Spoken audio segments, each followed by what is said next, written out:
sejahtera dan salam sehat untuk semua saudara yang mendengarkan video ini. Sebagaimana dalam video saya sebelumnya, saya sudah menyampaikan bahwa kasus tragedi kematian Brigadir J belumlah tuntas. Hal ini mungkin disebabkan karena banyaknya oknum yang tidak ingin bukti-bukti kasus ini diungkap dengan sebenar-benarnya dan seadil-adilnya. Ada dugaan berkaitan dengan ketakutan nama baik mereka tercemar, serta kekhawatiran bahwa keuntungan yang sudah dinikmati selama ini akan lenyap. Tentu ada alasan kepentingan di balik rekayasa atau skenario kematian dari Brigadir J tersebut.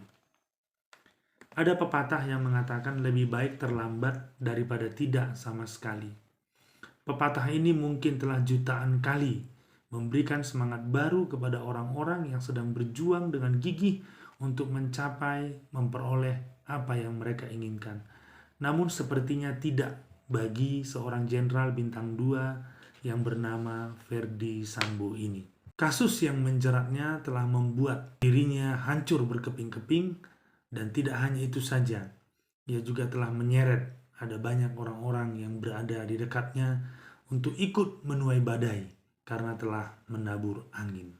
Saya ingin mengajak saudara semua sebagai masyarakat Indonesia juga untuk dapat menjadikan kasus dari kematian Brigadir J ini sebagai pembelajaran yang sangat penting dan sangat berharga.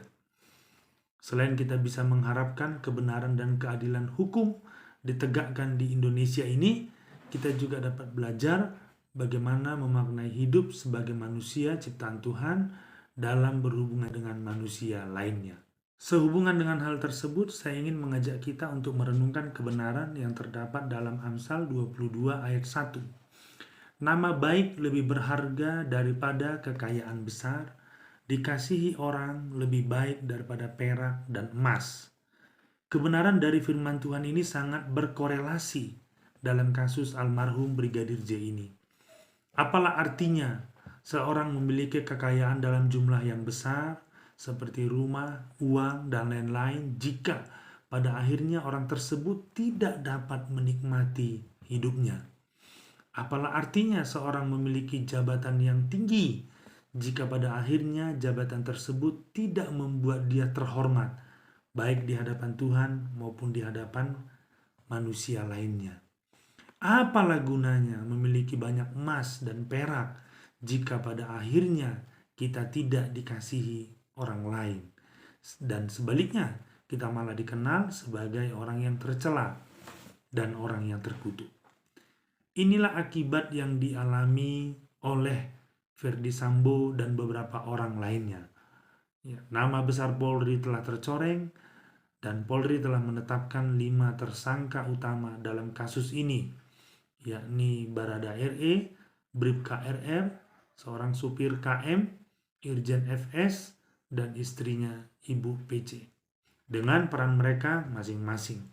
Sidang kode etik Polri yang berlangsung selama lebih kurang 15 jam beberapa hari yang lalu juga telah memutuskan bahwa Irjen FS dicopot dari jabatannya dan diberhentikan tidak dengan hormat dari institusi Polri. Ada 3 sanksi yang dikenakan kepada tersangka Irjen FS. Pertama, pelanggaran etika dan perbuatan tercela. Kedua, sanksi administratif, yaitu penempatan khusus selama 21 hari. Dan ketiga adalah pemberhentian tidak dengan hormat sebagai anggota Polri. Setelah pembacaan keputusan sidang kode etik tersebut, Ferdy Sambo menyatakan permintaan maafnya kepada institusi Polri dan menyatakan banding. Ya, meskipun menurut saya dan kebanyakan orang lainnya sudah sangat terlambat. Tetapi saudara, mari kita tetap berharap dan berdoa agar Polri dapat menyelesaikan kasus ini dengan benar dan adil, sehingga nama baik Polri dapat segera pulih. Sebelum terlambat, saya juga ingin mengajak kita berusahalah hidup dalam kebenaran dan keadilan, karena nama baik lebih berharga daripada kekayaan besar, dan dikasihi orang itu lebih baik daripada perak dan emas. Terima kasih, Tuhan memberkati kita senantiasa.